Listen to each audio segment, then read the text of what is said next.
Okay, so we're in the shop now, and one of the next steps, it says according to the procedure on the removal of the Kingpin, it says remove the 4 bolts from the axle case, so the blah blah blah. You gotta be careful not to damage the O-ring. It goes down, so when we get into section 8, I believe, it says it's not necessary to remove the bearing from the pinion shaft. But prior to that, it says leaving gears in the upper bearing in the casing, drive out the pinion shaft 13 downward.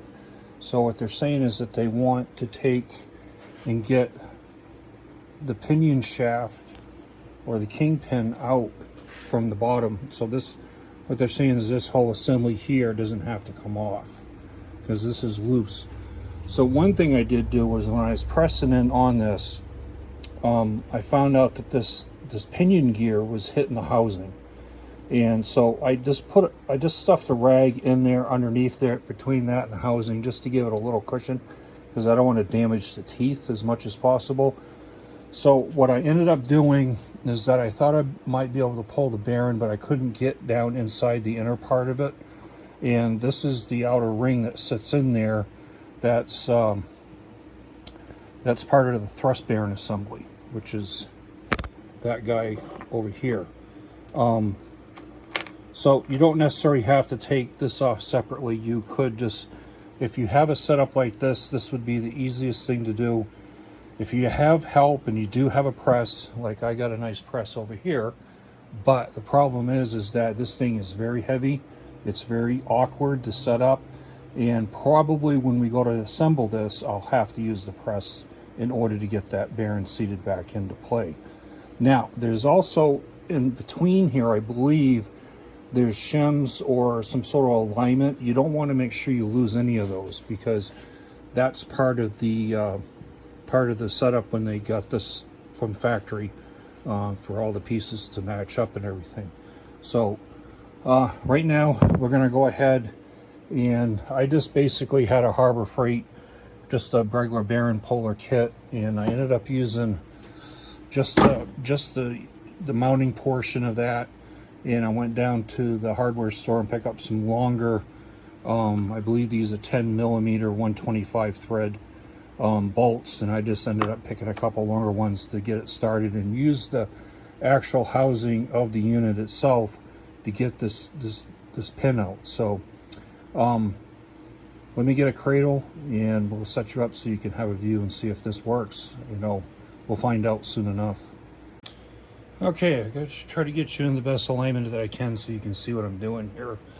I'll try to turn as I go. So basically, now that I got the bolts threaded into the housing, I'm just gonna gingerly give it some little bit of turns here and to see if this particular guy kind of starts to move. I'm going to keep my eye on it because I don't want to do any damage to anything.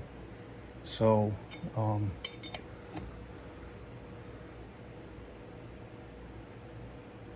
she's getting tight, but I haven't seen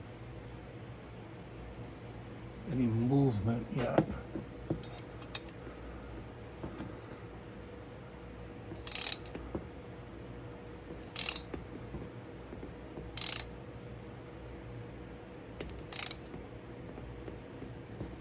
All right, let's back this off and take a look at it again and refigure out what's going on here.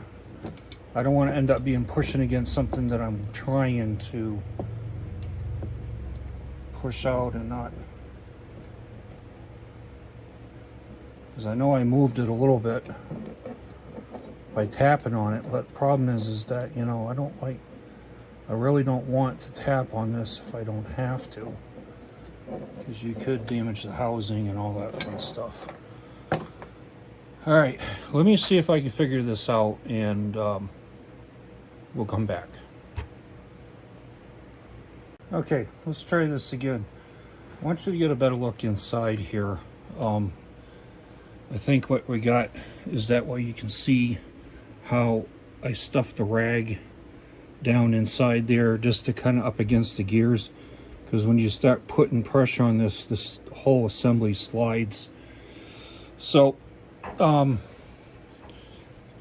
it is a little tight, but it's not abnormally tight, I guess. I'm just being kind of cautious because, you know, I don't want to damage this. So I'm going to go ahead and see if we get any movement.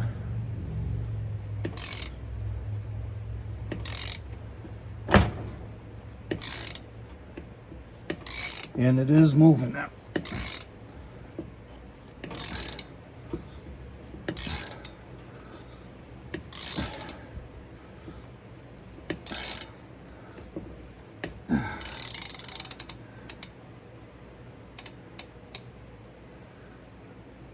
All right, I'm gonna back it off a little bit here, because I think what we're dealing with now is the fact that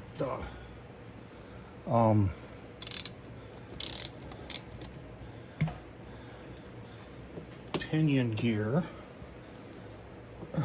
is kind of, it's like hitting one part of the housing. It's not like you have an even center to each side of the pinion gear. What you got is that you got just a little bit on this side that's pushing, so you're kind of giving a very oblong kind of press to it. So you kind of, when you're pressing that, it's not even all the way around. You're on one side and you're pushing. So I think we got a little friction going on there that's causing this whole thing. So again, I'm gonna go ahead and still stuff my rag in under here, just because I don't want to damage the housing or the gear, as I said. And we'll just crank on it slow, and I'd say we're probably more than halfway there now, looking to where the position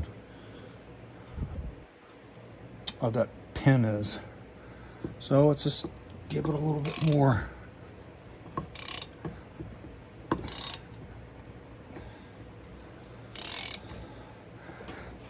Maybe I'm just a weak one.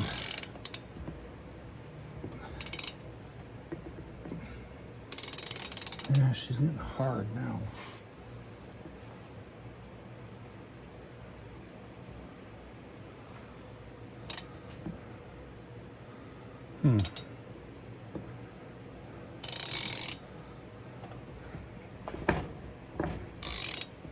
I would think it'd start getting easier.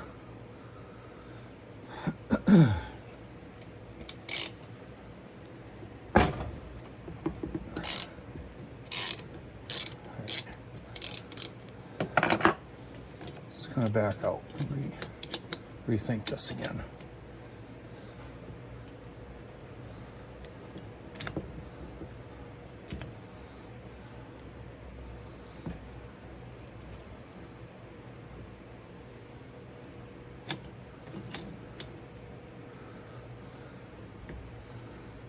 I don't know if you can see in there, but I've made some progress. I'm just not sure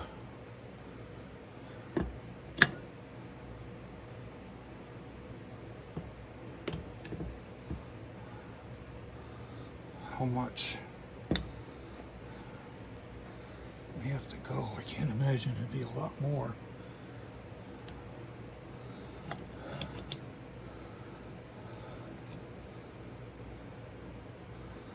I don't have this quite centered either.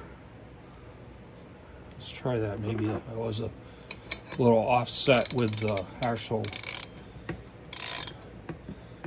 using the bearing puller assembly here.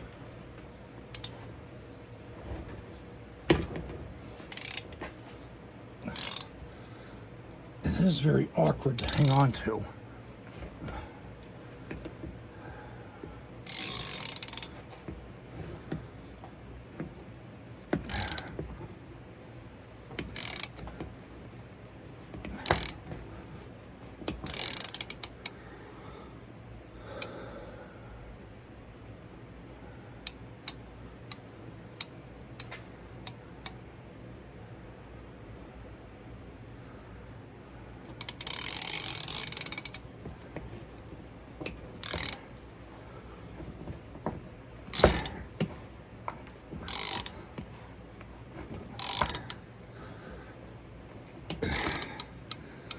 It is moving.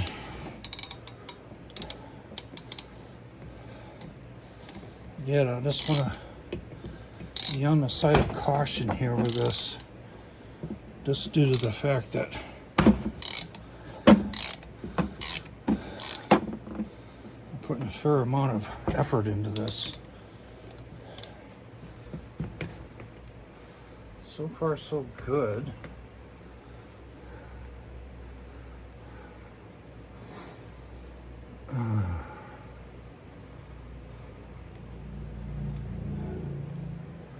Everything looks like it's coming into view here.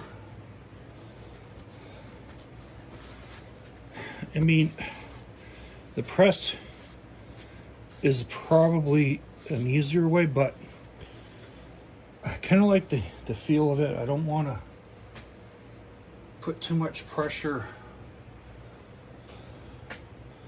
on the housing, considering I never done this before on this particular assembly.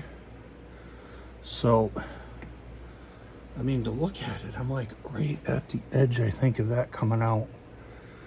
I'm gonna back this off just a little bit and just see if that's, if the bearing is freed from the pinion. Probably not, but I thought I'd at least try to give it a look to see here.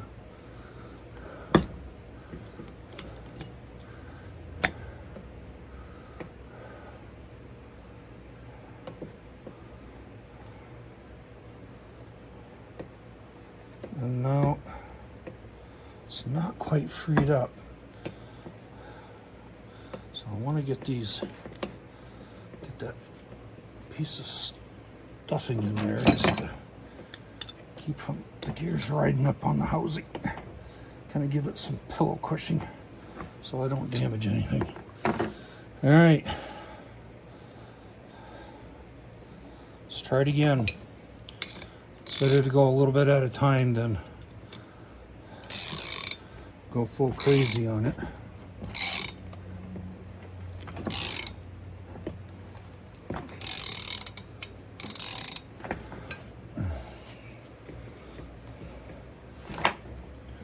Gotta make sure that I'm pressing evenly.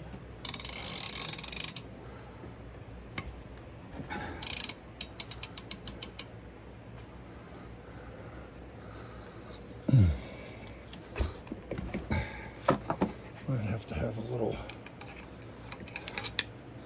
a little bit longer than that.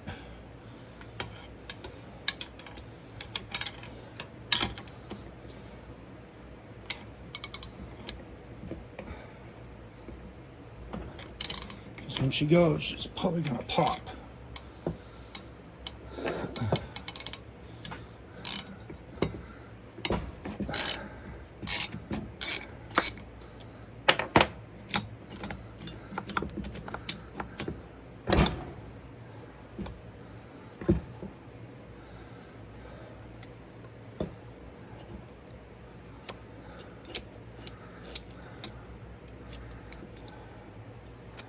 All right, so far so good.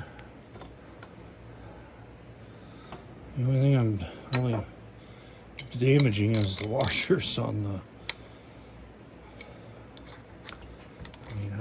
I got to make sure when you do this, you thread these in.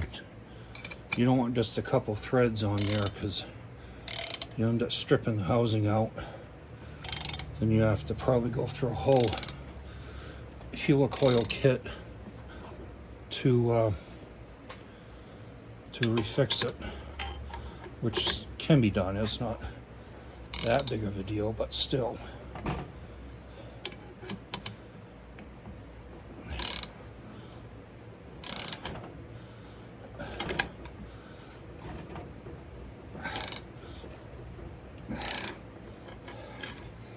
And he's tight as a tiger.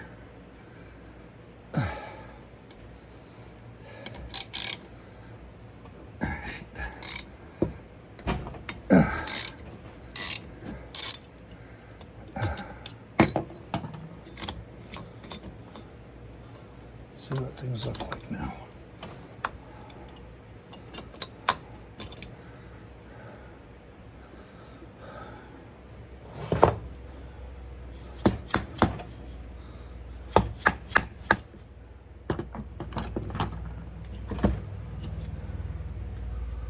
So I know I'm making progress because this whole other bearing assembly is pushed through out with the shaft itself.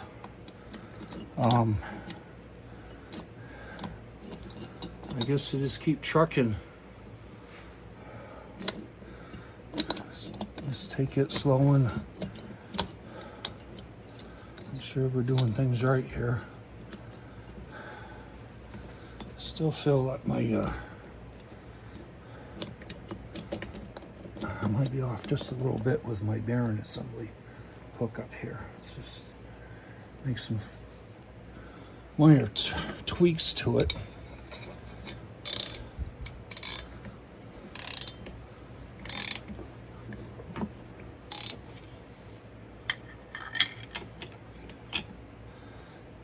Just using the breaker bar just as some leverage.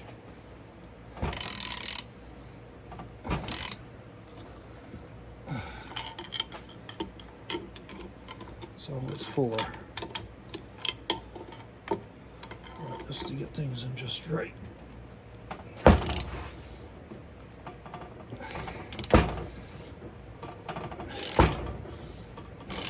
It's getting easier now.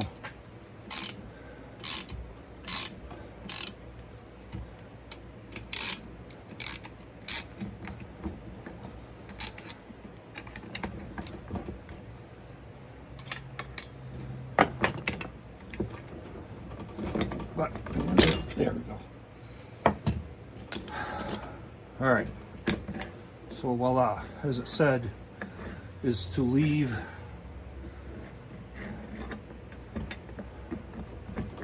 in order to separate that. There we go. So we got the, I'm just going to leave whatever's in here, because this is the culprit I'm after, is this seal. This is what was leaking from the original, and I tell you what, nothing that stinks worse than gear oil, especially used gear oil. So because of the pinion gear, you're not going to get this out all the way anyways, just because of the way it's in there. You would have to pull the other bearing, which is easier now because now you can come on this size like the bearing puller assembly is designed for and pull this bearing off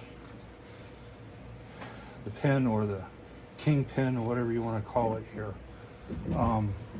But yeah, everything looks good. I don't see any damage to anything.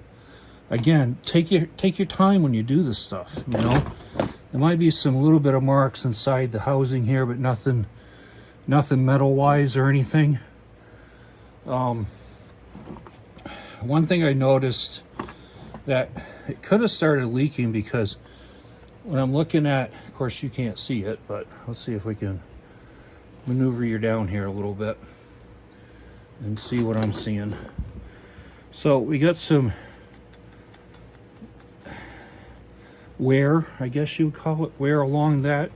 Might have to take a emery cloth or a Scotch-Brite pad just to kind of clean that roughness up. Depends on how that bearing seats, how the seal seats in it. But yeah, that's probably why it started leaking to begin with. But you know, we're dealing with a tractor that's like, what, 32 years old now, 33 years old. I guess that's not a bad deal. I mean, the other parts of the tractor don't leak anything. They don't have any oil leaks or hydraulic leaks. So this is, in my opinion, since I've owned the tractor for 5 years, and of course I picked it up with a supposedly hydro-locked engine. The head gasket blew and the guy let it set, and the antifreeze got in and it started kind of, I wouldn't say pit, but just it filled the center piston, because it's a 3-cylinder diesel, the center piston up with hydraulic fluid, and of course it just became very gunky and nasty and all that stuff. So now what I'm going to do, here I go, I'll go down a rabbit hole with you guys. We can talk more about the tractor later, but now I got to set up and figure out how I'm going to be able to pull this seal out, which shouldn't be a big deal. I think I can get in there behind it with a screwdriver and just pop it out. To me, it doesn't look like it's any other kind of different seal that you would find in like a wheel bearing assembly or something on a trailer. It's very similar to that style. I just wanted to kind of take a peek at it to see if there's a noticeable split.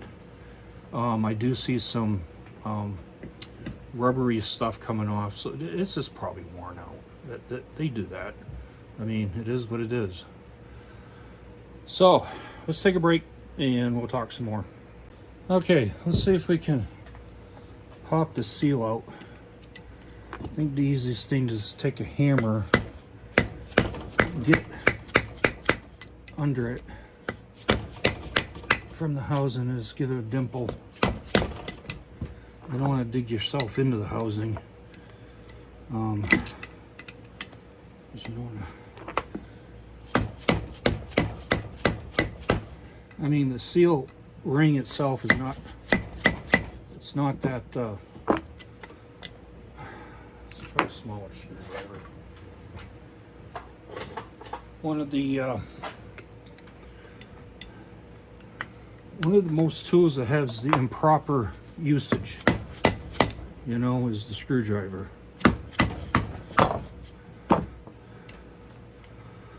Seems like it's used more than just a screwdriver. It is used for a chisel. There we go. So that's it. That's the critter. That's all we need to do. All that for a whatever dollar seal. I think the prices of seals and stuff for this have gone up quite a lot.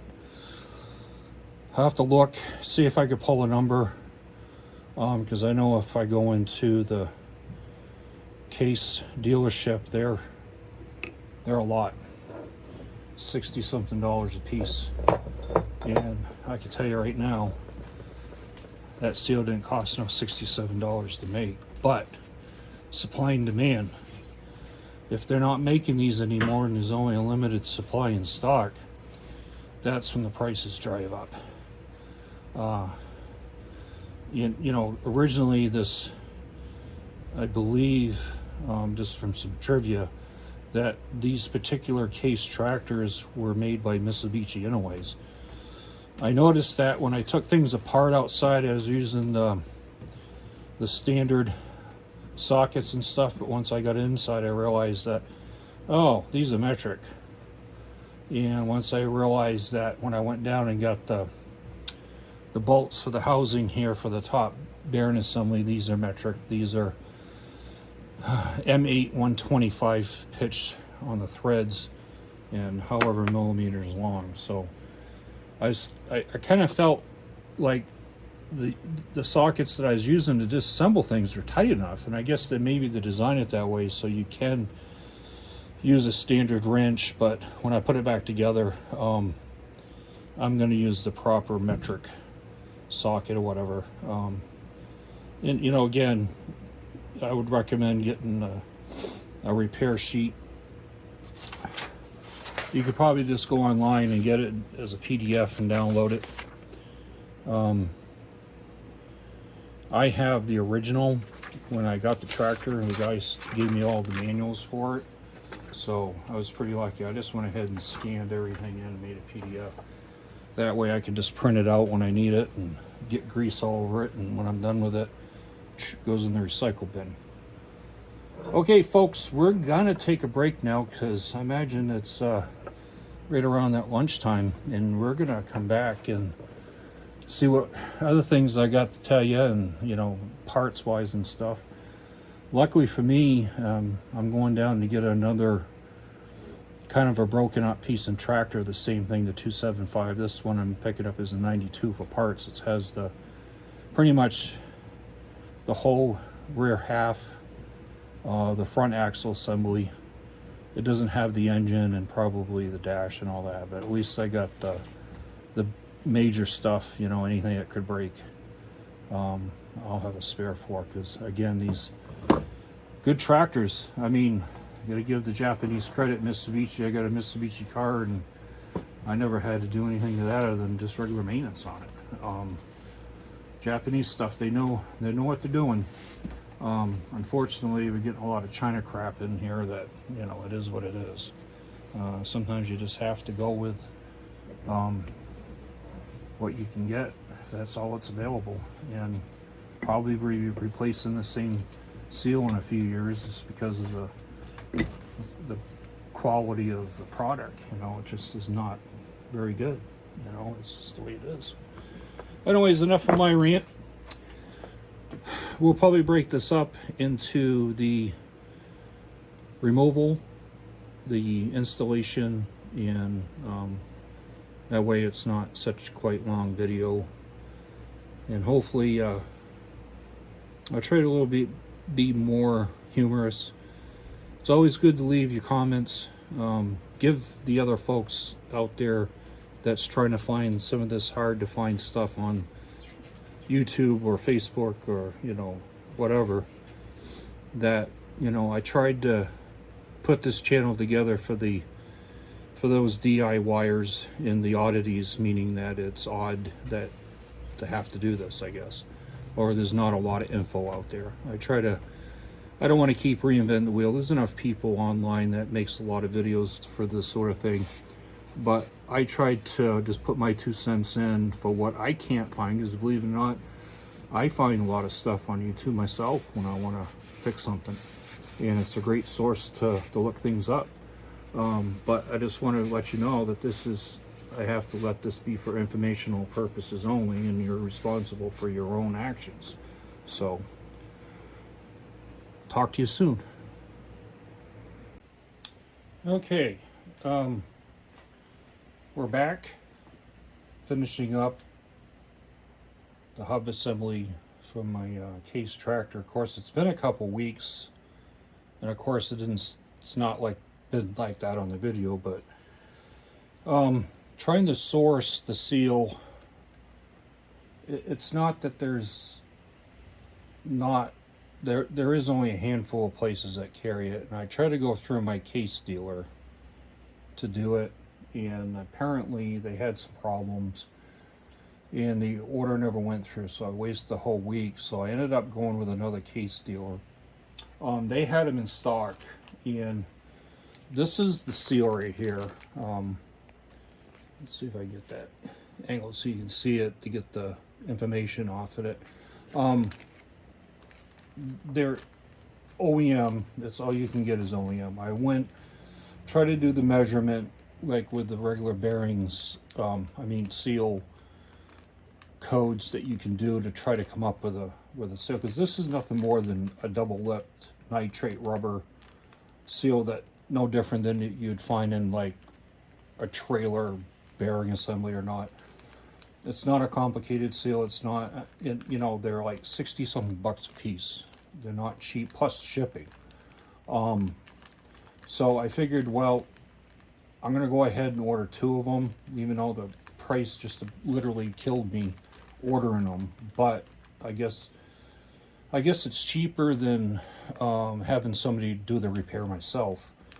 The other thing I noticed, that remember when we were talking about pulling that bearing out in order to get down into this part of the assembly, we had to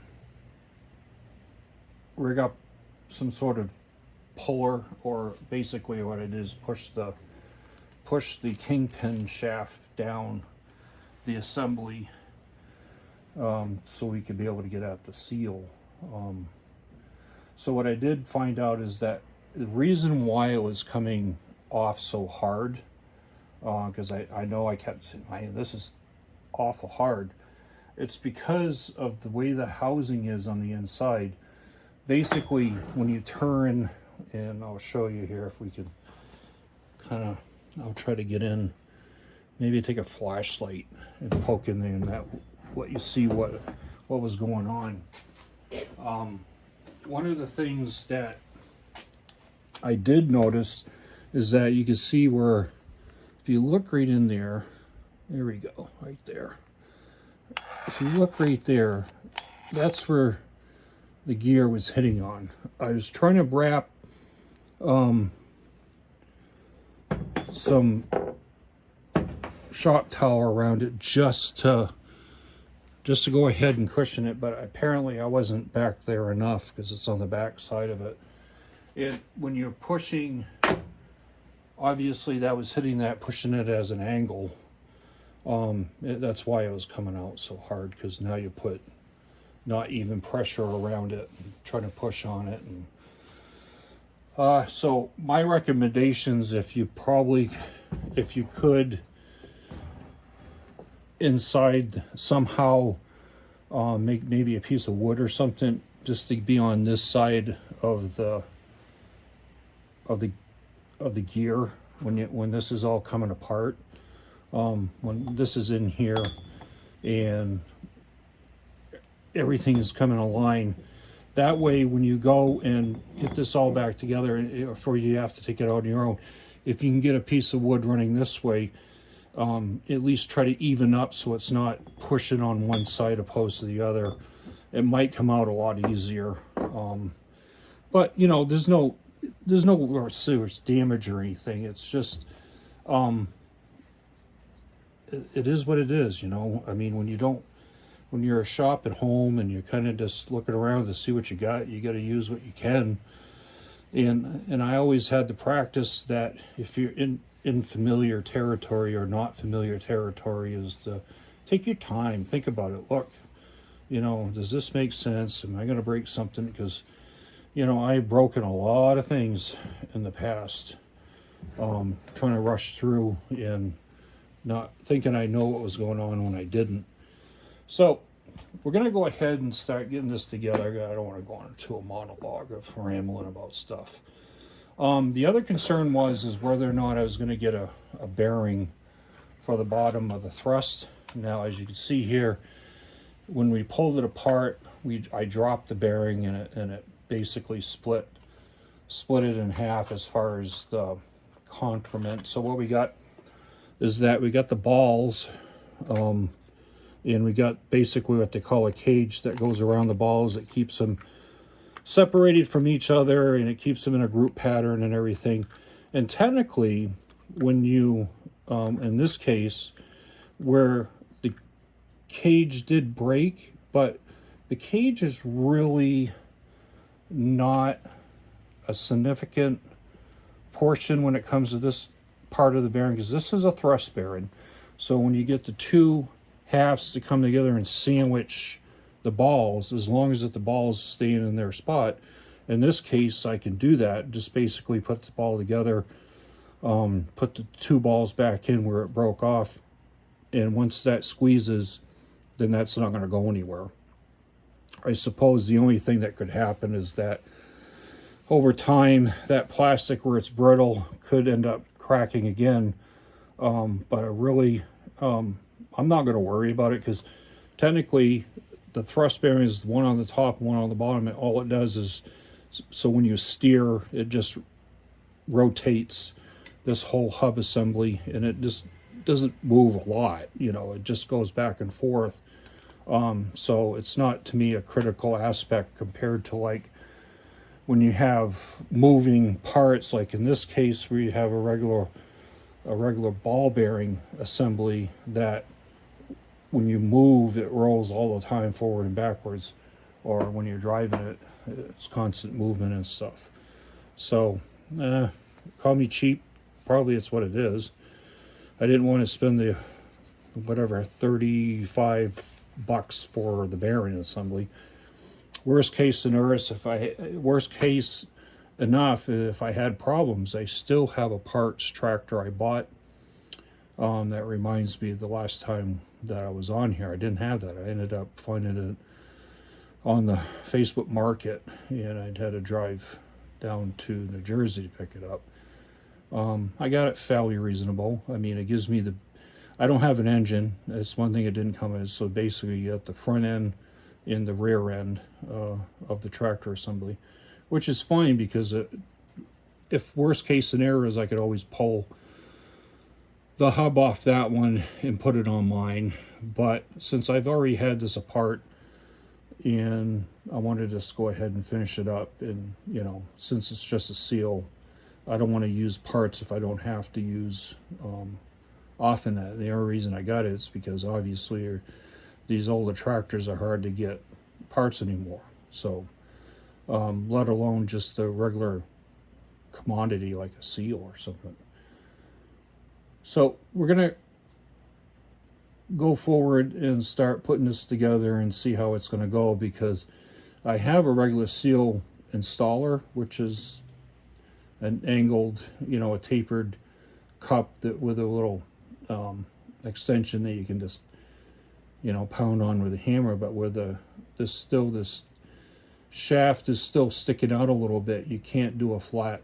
So I might have to find a cup or something to get the right size to get that in. And of course, you know, I want to be careful because,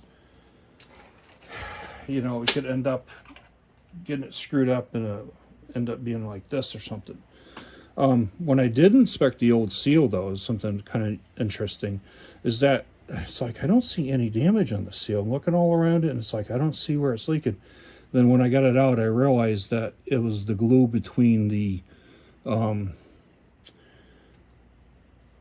actual rubber and the metal housing that it's in. It's coming apart. You can see that that's why it was leaking so bad. It wasn't because of the seal. And technically, if I would have known that, hindsight is always 20/20.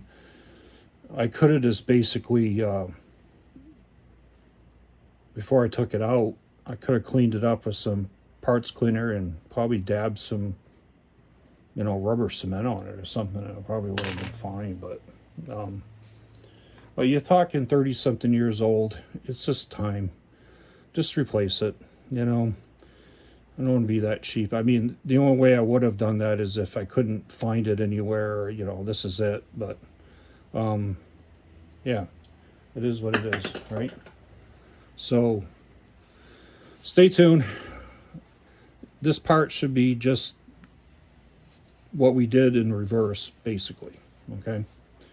So, talk soon.